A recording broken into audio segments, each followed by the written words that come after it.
পুর নিয়োগে দুর্নীতির অভিযোগ সুজিত বসুর ছেলে সমুদ্র বসুকে ইডির ম্যারাথন জিজ্ঞাসাবাদ। গতকাল 12 ঘন্টা পর ইডির দপ্তর থেকে বেরোন দমকল মন্ত্রীর ছেলে। বেআই জামাই মেয়ের পরে কেন্দ্রীয় এজেন্সির নজরে সুজিত বসুর ছেলে।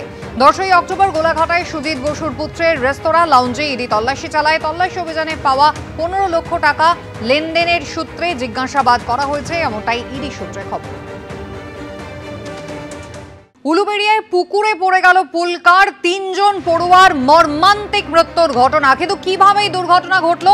22 বছরের পুরনো পুলকার, যার ফিটনেস, যার ইন্স্যুরেন্সও ফেল করেছিল, পুলকারের পলিউশন সার্টিফিকেটও ফেল ছিল, পরতে পরতে অনিয়ম, কিন্তু তা সত্ত্বেও রাস্তায় পুলকার এবং বাচ্চাদের নিয়ে যাওয়ার সময় একেবারে নিয়ন্ত্রণ হারিয়ে তা পড়ে গেল পুকুরে এবং সেখানে তিনজন খুদে পড়ুয়ার মৃত্যুর ঘটনা। মর্মান্তিক ভয়ঙ্কর এই ঘটনা ঘটে গেল উলুবেড়িয়ায়। আবির দত্ত সরাসরি রয়েছেন আমাদের সঙ্গে। আবিরের আগেও আমরা এই শহরেও দেখেছি বিভিন্ন জায়গায় পুলকারের ফিটনেস বারবার প্রশ্নের মুখে পড়েছে। 22 বছরের একটা পুলকার, যেটার বিভিন্ন রকমের সমস্যা রয়েছে, সেই পুলকার বাচ্চাদের নিয়ে যাওয়ার সময় এরকম ভয়ানক একটা দুর্ঘটনা ঘটে গেল।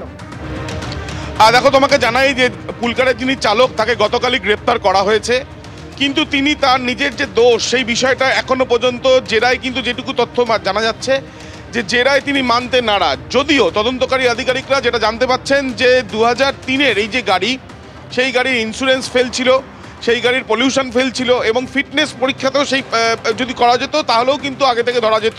কিন্তু এরকম ধরনের কোনো পরীক্ষাই বিগত কয়েক বছর করা হয়নি।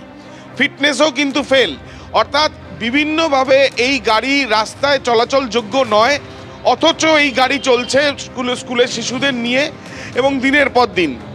এই যে গাড়ি যিনি চালাচ্ছিলেন তার বক্তব্য অনুযায়ী এই গাড়ি দুর্ঘটনাবশত এই ঘটনা ঘটেছে, কিন্তু যেটা পুলিশ সূত্রে জানা যাচ্ছে প্রাথমিকভাবে তারা যেটা মনে করছেন যে স্টিয়ারিংয়ের কিছু যান্ত্রিক ত্রুটি ছিল, যে যান্ত্রিক ত্রুটির জন্য গাড়ি কন্ট্রোল করতে পারেননি ড্রাইভার এবং তারপর গাড়ি কিন্তু চলে যায় পুকুরে এবং তারপরে আর সেই পুকুর থেকে গাড়ির ড্রাইভারের পাশে থাকা 2 জন শিশু, তাদেরকে উদ্ধার করা সম্ভব হলেও গাড়ির পেছনে যেহেতু গাড়ির গেট লক ছিল, কাঁচ তোলা অবস্থায় ছিল, তাই তাদেরকে আর সেখান থেকে উদ্ধার করা যায়নি এবং গাড়ি একেবারে নিচে যে পলি বা পাক রয়েছে সেখানে আটকে যায় গাড়ির চাকা।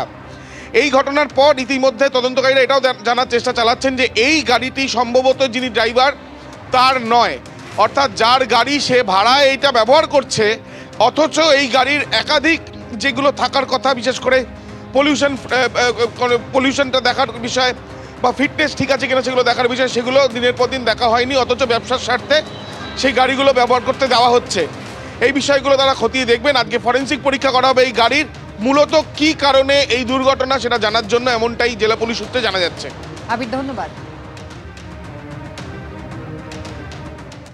এবিপি আনন্দ, এগিয়ে থাকে, এগিয়ে রাখে।